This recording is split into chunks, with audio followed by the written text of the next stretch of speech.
listening to the Everyday Astrology Podcast. I'm Hilary Scott, your astrologer, and I'm here to bring you the current planetary conditions. So, I hope that you're doing very well. We're just on the other side of the Pisces full moon, which was super potent and still very much in the influence of it. So hopefully you were able to tap into your connection to the otherworldly things that Pisces energy can bring through, our divine essence and our connection to the cosmos and our ability to tap into otherworldly sources of information, fun stuff like that. Light worker fun stuff comes through with the Pisces full moon. The moon did have kind of, there was challenges for the full moon, especially the Neptunian energy that was overly potent. So keep that in mind. Neptune and Pisces can tend to be very hard. It can be very illusory and you have a hard time seeing through the fog. So things aren't exactly clear. So it can lead you to make decisions, like if you're like feeling like you need to make a decision when Neptunian energies are strong, just know that you might not be making the right decision because you don't have all the facts. It's kind of like when Mercury goes retrograde, we don't have all the information we actually need to go forward. So when we try to go forward, there can be a lot of snafus and things that get in our way. And it's kind of similar in a way with the Neptunian energy. So keep your eyes open for where you may have been deceived, where you may be deceptive, where, just all the facts aren't there, or there's some sort of like fog or miscommunication or something kind of getting in the way of the truth in some way. Keep an eye out for that. There was a lovely Mercury-Jupiter trine for that moon yesterday. We're still feeling it, really. And it gives us the ability to have kind of higher thoughts and be able to seek the truth and find the truth and seek justice. So if you're feeling like something has been unjust, there's likely to be a lot of breakthroughs with that energy, which is pretty cool. So luck can come to you, maybe mentors or somebody that brings you new information, kind of lucky breakthroughs in communication and lucky breaks, and just Jupiter can be lovely. And oftentimes, if information, Mercury, comes to us through the Jupiter energy in the trine, it can change our perception. And often all you need to do to change your reality is change your perception of your reality. So that's the kind of lucky stuff that we have here in this full moon chart. I actually recorded the full moon, the Pisces full moon thing, and I kept having all these, we're a week away from Mercury retrograde. So the shadow period begins and can start to create the Mercury retrograde stuff even earlier. And that's totally what I was experiencing yesterday. It was super frustrating because I got the podcast done. And then when I put it into the editing software, it just sort of started to break it up and I couldn't find the pieces and I had to go back and find new pieces. And it was just very disheartening. And finally, when I went to export it after getting it completely done, it was gone. And I couldn't find it. So I thought instead of really hash over the Pisces full moon, we'll do this podcast and focus on the equinox, which is very powerful. It's one of the potent power points of the year.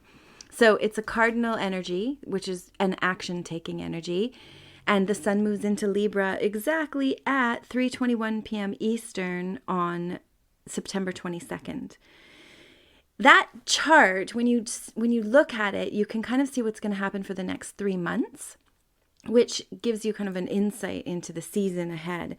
It's also the time of year that things are in balance. It's the harvesting time of year too, where you can kind of see what you've made of what you wanted for the last, from the season before or even the last 2 seasons before. So it is a time to seek balance and seek justice and seek, if you feel like you're in an unjust situation or things aren't fair, maybe in your relationships, which I guess usually where fairness kind of shows up, then it's a really important thing to seek to make that balance. Because if a situation isn't balanced, then it will end up just turning bad, right? There'll be resentment and all kinds of stuff that are not good for relationships. So this Libra energy does help us to focus on our relationships and like shoring up our connections to other people. And we need that. We need to have connections to other people because it strengthens us and makes us feel, loved and supported. And I mean, obviously you need to find the right people. Not everyone is going to make you feel loved and supported. In fact, people being real shitty to you may have taught you to find people who are loving and supportive. So that's kind of the opportunity with the Libra energy too, is to focus on making sure that the people around you are supportive and loving, and that you are also supportive and loving to the people around you. There is a tricky bit of energy with this equinox chart. There is a square between Mercury and Pluto. That gives like a challenge to, I guess, if what we think is true, there can be like all of a sudden this sort of like desire to dive deeper or to do digging, or maybe someone else will do that for you and like excavate information that you need to give you. It can be a time when, repressed memories surface, or, you find information out that you didn't know before, so that it helps you know, like if, let's say you have a secret enemy or someone who talks behind your back or doesn't have your back and you don't realize this, suddenly something might occur to become aware of this. There's a real sort of investigational energy with Pluto and Mercury together. So really, even like diving into the esoteric reasons for things, or quantum physics, or kind of really, deeper, more magical ways of thinking are possible. So, perhaps this squares are difficult, right? They're like, they challenge us, they force us to grow, which is not always fun. It's like having, I'm trying not to say so much. So, I'm going to keep that up. I'm going to try. So it's like having a sliver in your finger, or a rock in your shoe, or a wedgie. You just can't leave those things there. You need to pull them out. You need to like make sure that you just can't go on like that. It'll drive you crazy. Squares are kind of like that. And they force growth, but they can be difficult, right? Sometimes they can be deal breakers. Like if you have a square in your relationship chart with somebody, sometimes it can't be overcome. And that's unfortunate. But, life is short, so just let go of what's not working. That's totally what's been coming to me lately, is that don't hang on so tight, because if you can just let go of what's like trying to release itself from you or causing you trouble, then you can open up to the people and the situations that are more supportive to you. So with the equinox, it's a great time to write down your goals. What do you want to accomplish? What relationship goals do you have? What do you need to let go of? Who do you need to let go of? What do you need to create to be happy? And also, during this time, it's a pretty crazy time we're in. I'm sure you'll agree. And I think that it's important to be prepared for whatever turn of events might be coming. So just tune into your higher self as often as possible to know, what do I need? What do I need to be prepared? Ask yourself, am I prepared? And who knows even what you need to be prepared for, but your higher self will know. And so just keep turning within and asking yourself, what do I need? I keep getting impulse to like make sure that I've stocked the cupboards up, and make sure, that if we couldn't go grocery shopping or something, that we have enough food to be happy. And I get like little impulse ideas, kind of all the time now about, oh, see, that'll come in handy when you can't look at the internet anymore. And I have this like bizarre collection of like books that I always thought, well, if everything ends, like, and everyone would laugh at me if everything ends, I'm like, I'll be able to do, I have a veterinarian medicine book and the Grey's Anatomy book and things like, just in case I guess I needed to do surgery or something. Just weird books that I felt, also like homesteading books and how to identify all the herbs and natural things in the environment to live off of, and, all the astrology books you could imagine, just in case I'm the only one that has these books and I have to keep astrology alive. Really weird. I suspect that I was probably in like some kind of end of the world scenario in a few lifetimes. So it's what's going on in the world right now is highly triggering for me in that. And so suddenly I feel very much impulse to prepare and to be careful. Even like thinking of like, where will I run and hide? Probably had like maybe a Germany and Nazi Germany lifetime, because there's a lot going on in today's world that makes me think of what went down when all of those Jewish people were taken to be exterminated. And it kind of feels like that's what's happening again. So it's anxiety producing. If you're empathic or, tend to work in the psychic realms, you perhaps are feeling a similar thing. So it's a lot. I know, and all we can really do is prepare. And at this point, I guess, too, I've realized that there is, like, you can't just keep trying to warn people anymore, because I'm sure just like me, you'll find that it's a useless endeavor. And there's really no point in trying to, even though that's sad and difficult and just like, oh God, like gutting. It's true. So what you need to do is focus on what you need to do to keep everything balanced and happy in your own life. Like, for instance, I just got the impulse that, I need to get more of this really delicious bouillon that I get. It's organic and it doesn't have any weird like MSG or anything in it.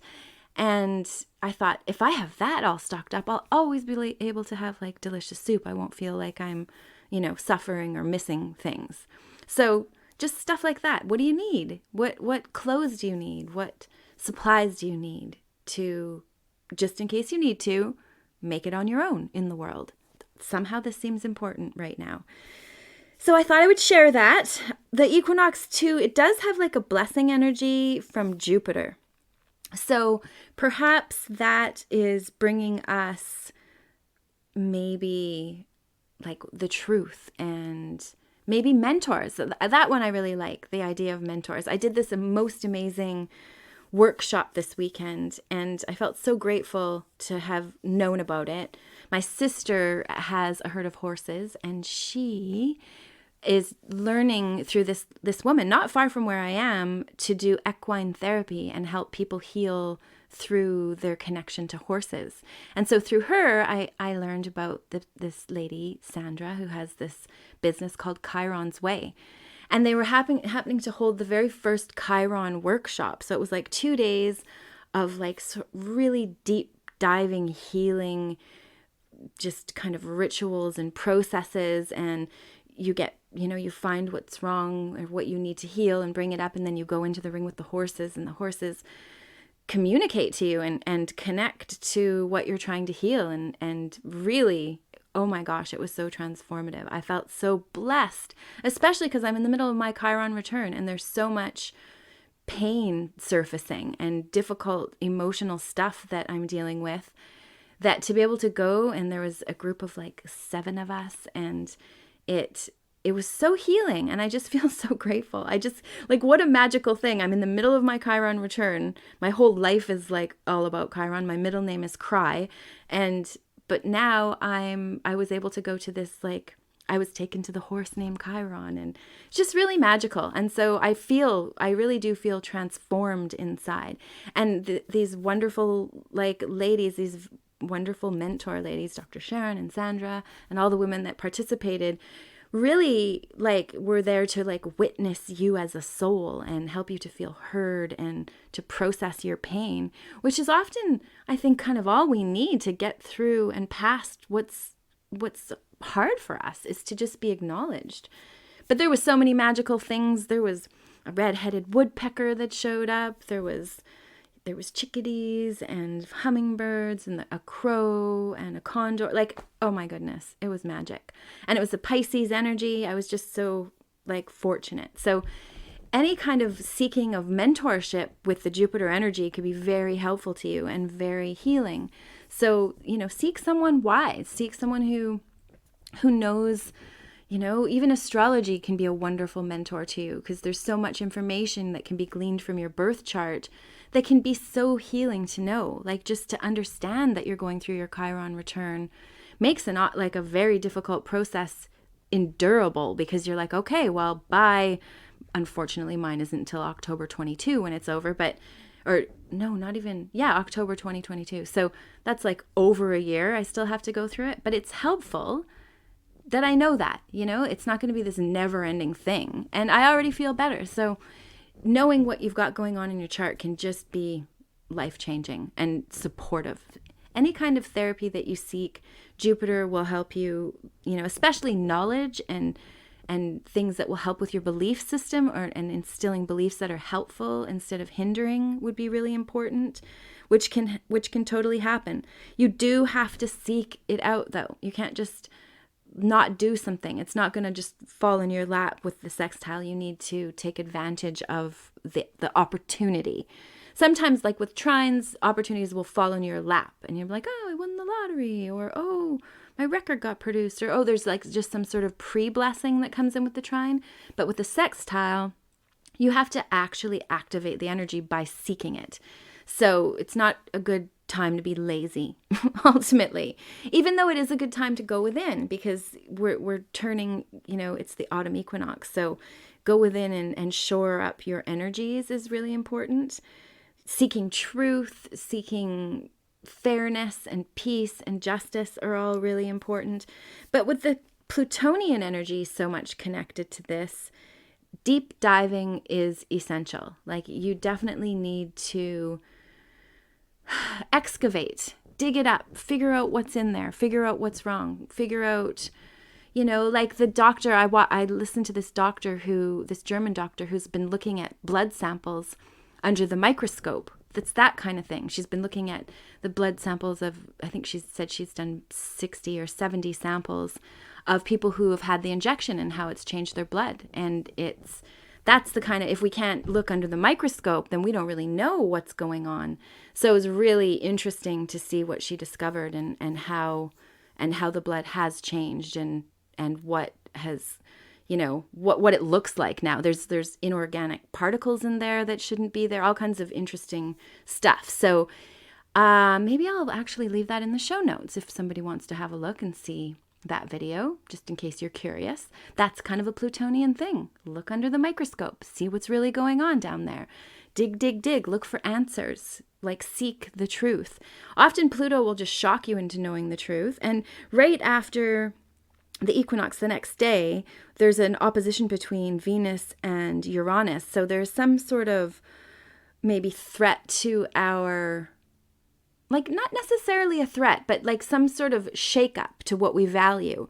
Maybe some new information will like kind of lightning flash down, or you'll get a download. Uranus, ruler of Aquarius, loves to deliver downloads of information, which is often why Aquarians seem so like psychic and genius, is because they get these downloads, and like whole concepts of information will suddenly land in their heads and they know stuff. So lots of signs get that, but Aquarius is ruled by Uranus, and that's one of its special little things. So it could just be that new information comes, or Venus is really what we value. It can relate to relationships and how we relate, and money and beauty and sort of the luxury things in life.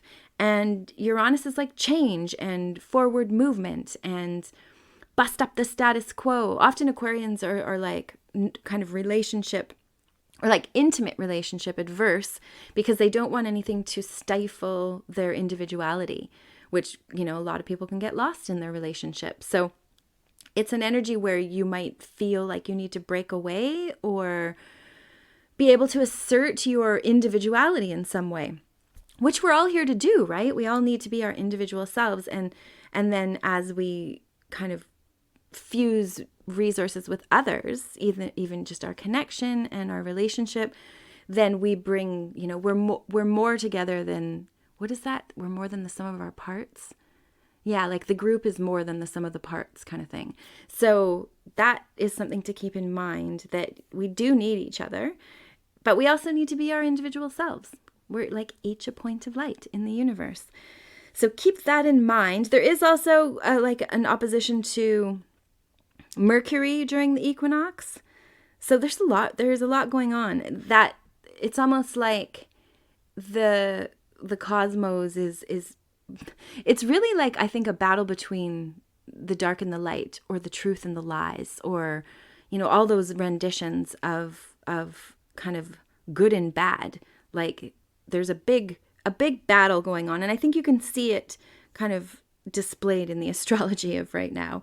And we're coming up through Mercury retrograde will be happening next week. So we're already, and I know I've experienced that firsthand with the podcast and how difficult that process was. So just be aware that things might take more time. You might need to have more patience. It's not necessarily a charging ahead energy, but it's definitely where you are working to keep balance and to kind of honor the season, and be very careful with your health right now, because often the change of seasons are when we become more vulnerable. So we can be more vulnerable. That's why people, colds and flus circulate. Remember when there was just colds and flus in the world and you could get a cough and it didn't mean like that you might die in the hospital? That's like the time of year it is. So it's likely that we'll get, we're more prone to that. So if you don't want to get a cold or a flu, or in Chinese medicine, a wind invasion, then you need to make sure that you keep your ankles covered. You don't expose your neck or your head when you're outside in the elements, unless it's a perfectly still and sunny day. You don't want to get your head in the wind or get it wet, or it just sort of opens you up to these wind invasions. So you don't want that. And if you can keep yourself cozy and all taken care of and snug as a bug, then you don't have to worry so much about your health, because, you're taking care of it. Also, obviously, you want to turn to more nourishing foods and stay away from, now's not the time for smoothies and cold things, or even raw vegetables are very hard on the system when you're going through, well, I guess if it depends on where you are in the world, of course, but in the northern hemisphere where things are getting cold and where I am damp, you don't want to be eating cold, damp food, because that just puts an extra stress on your body. So broths and, veggies and root veggies and, kale and greens and stuff too, but cook everything into soups and stews. And ginger is really helping to fortify, or maybe you could make yourself some gluten-free ginger snaps or something to give yourself what you need. The cinnamon is really good. Just take care of sweet you, because that's what we need to do. We need to take care of ourselves. And then we don't have to worry about our health, and we know we're taking care of things. Do, walking and Tai Chi or Qigong or whatever you do, dancing, Pilates. My hubby and I have been doing Pilates together, and I always have tried to get him to do Pilates. And he's not into it because it's kind of, I don't know, girly. I think that guys think Pilates is girly maybe. But he started to get this sore back, and he's always mountain biking and kind of really hard exercising, riding a bike uphill. Oh my God, I would never want to ride a bike uphill. That would seem like a nightmare to me. But he likes doing it. So the Pilates seemed kind of boring, I guess. But when he started to have this back thing go on, then he was open to doing the Pilates. So we've been doing it together. We're up to our 10th session. And it's so awesome to have him as my partner to do Pilates. It's very motivating. And he's totally feeling a change. And I'm feeling a change. It does make you feel so much more physically aligned, which the goal of Pilates is uniform development. And if you walk and look around in a store or watch people in public, you'll notice that very few people are uniformly developed. There's always often there's some sort of maybe there's a weird way that the hips move, or the head tilts funny, or I think just our body habits kind of misalign us. So Pilates is a good way to train yourself to be aligned and be in your power. It feels good to be strong. I mean, obviously we want to be strong, right? Especially if we have to head for the hills. We're going to want to be strong. It's important. So do whatever you can to shore up your health during the equinox. Make it a goal to take care of your health.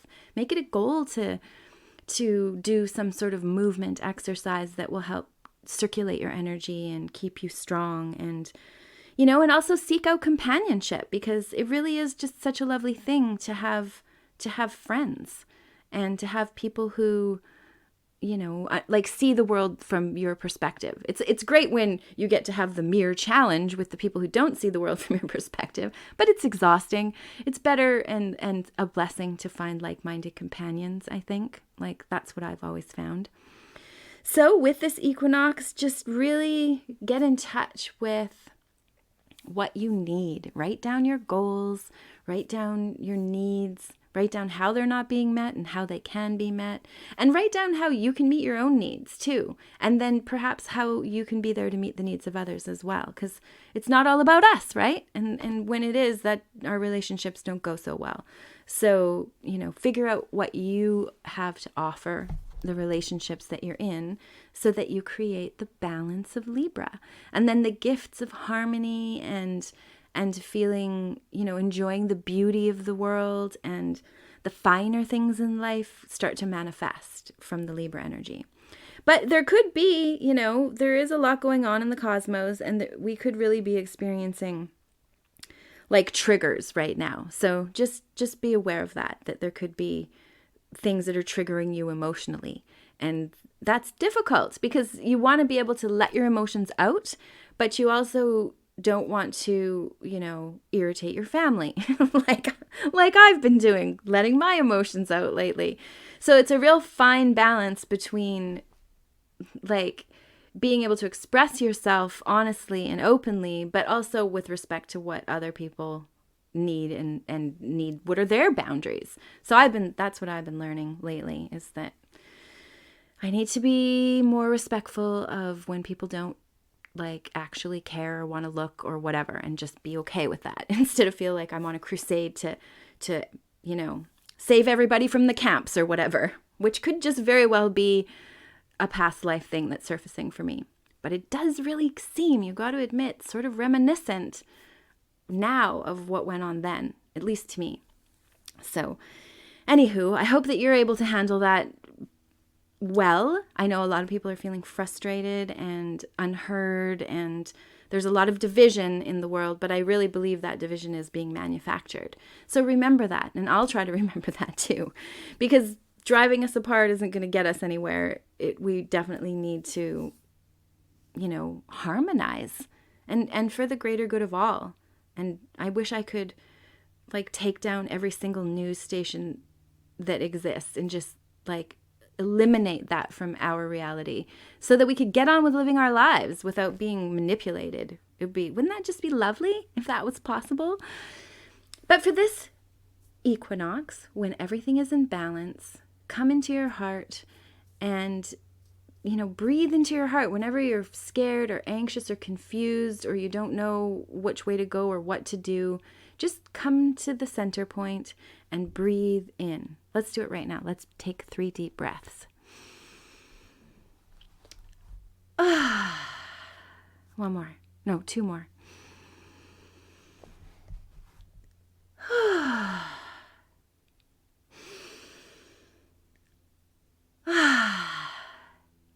It's supposed to be really important to make the sighing noise because it opens up your heart energy through your throat and allows you to be able to speak from your heart, which, oh my goodness, do we all need to do so that we can be happy and healthy and balanced.